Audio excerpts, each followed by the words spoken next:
Cette actualité vous est présentée en collaboration avec Cryptost Academy. Ayez un temps d'avance sur le marché crypto en rejoignant notre communauté premium. Les États-Unis déclarent la paix avec la self-custody, le signal que Bitcoin attendait. La self-custody n'est plus une cible aux États-Unis. Le département de la justice recentre ses efforts sur les crimes graves impliquant les crypto-monnaies. Ce changement stratégique ouvre la voie à un climat réglementaire plus favorable pour Bitcoin et ses utilisateurs.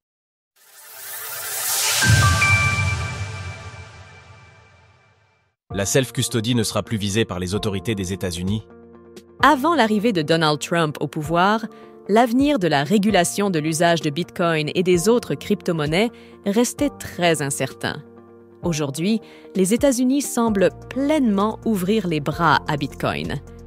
Début 2024, la Securities and Exchange Commission, SEC, a approuvé le lancement des ETF Bitcoin Spot, permettant aux institutions de s'exposer au prix du BTC sans en détenir directement.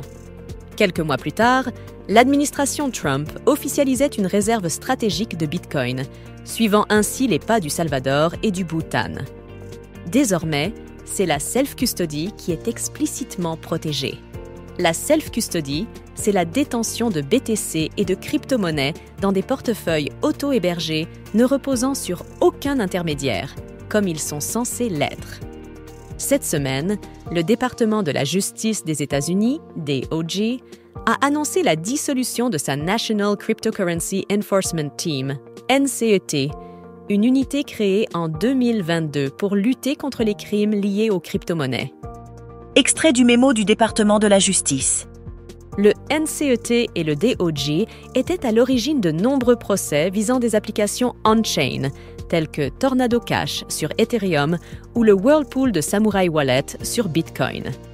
Cette décision découle d'un mémo du vice-procureur général Todd Blanche, récemment nommé, mettant fin à la réglementation par poursuite judiciaire et redéfinit les priorités du département. Les enquêtes devront désormais se concentrer exclusivement sur les usages criminels des crypto-monnaies. Todd Blanche a précisé que le DOJ ciblera les individus qui exploitent les investisseurs en actifs numériques ou ceux qui utilisent les actifs numériques pour commettre des infractions pénales telles que le terrorisme, le trafic de stupéfiants et d'êtres humains, le crime organisé, le piratage informatique, ainsi que le financement de cartels et de gangs. Cette annonce représente une excellente nouvelle pour l'avenir de l'usage de Bitcoin aux États-Unis, mais également à l'échelle mondiale. Elle pourrait inspirer d'autres pays à suivre cet exemple en garantissant à leurs citoyens la liberté d'utiliser leur BTC en self-custody. Phoenix annonce son retour aux États-Unis. Suite à cette annonce, Phoenix, le portefeuille Lightning développé par l'entreprise française Async, a annoncé son retour sur le marché des États-Unis.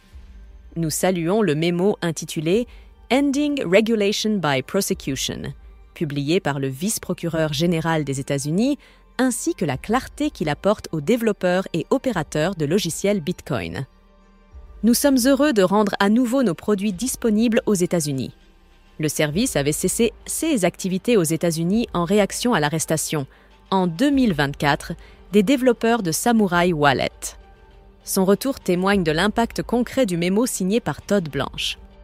À l'occasion de la conférence Surf in Bitcoin 2024, nous avons eu l'opportunité de rencontrer et d'interviewer Bastien Teinturier, cofondateur d'Async. Retrouvez l'intégralité de notre entretien ici. Retrouvez toutes les actualités crypto sur le site cryptost.fr.